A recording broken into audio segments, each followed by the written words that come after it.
ഇല്ലിയുടെ കെട്ടിയാണ് എന്നെ ഒരുമാതിരി നോട്ടവും അതുമെല്ലാം നമ്മൾ വല്ലതും വർത്താനം പറയും നാട്ടുകാർ കണ്ട വേറെ വല്ലതും പറയും. ഇന്നത്തെ കാലമാ അതാ ഈ പറയുന്നത്. പുള്ളി ഡീസന്റ് മനുഷ്യനാണ്. പുള്ളി ഡീസന്റ് ആയിരിക്കും, പക്ഷെ എന്നെ എനിക്ക് വിശ്വാസമില്ല. ഞാൻ വല്ല പിടിച്ച തീർക്കാൻ വിളിച്ചു പറയാം. അതുകൊണ്ടാണ് ഞാനീ പറഞ്ഞത്. എന്റെ അമ്മച്ചി, ഞാൻ മുഖത്തടിച്ചൊരു കാര്യം ഞാൻ പറയാം. എന്നതാണ് നിനക്ക് എന്നതാ നിനക്ക്?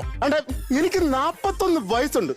അതിനിപ്പോ ഞാനെന്താണ് എന്റെ എല്ലാ കല്യാണ ആലോചന മുടങ്ങുന്നത് നിങ്ങൾ ഒറ്റ ഒരുത്തി കാണുന്നതാണ്. പിന്നല്ലേ തള്ളയില്ലാതെ വളർത്തി ഞാൻ അവന്റെ കല്യാണം മുടക്കുന്നതാണ്. കല്യാണം നിങ്ങൾ പയ്യെ ഒന്ന് കരുതല്ല, ആലോർക്ക് നിങ്ങൾ ഞാൻ തല്ലി കൊല്ലുമായിരിക്കും. മാനങ്ങി വാടാ, ഞാനൊരു കാര്യം പറഞ്ഞുതരാം.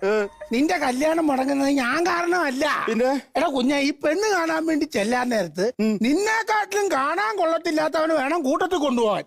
സൗന്ദര്യം ഉള്ളവനെ കൊണ്ടുപോയി കഴിഞ്ഞാൽ ആ പെണ്ണിന്റെ ശ്രദ്ധ തെറ്റും. മനസ്സിലായോ? മനസ്സിലായി. അല്ല, നിന്നെ കുറ്റം പറഞ്ഞിട്ട് കാര്യമില്ല. ഇല്ല, ഈ കരയെന്ന് ആരെ വിളിച്ചോണ്ട് പോകാനല്ലേ? അത്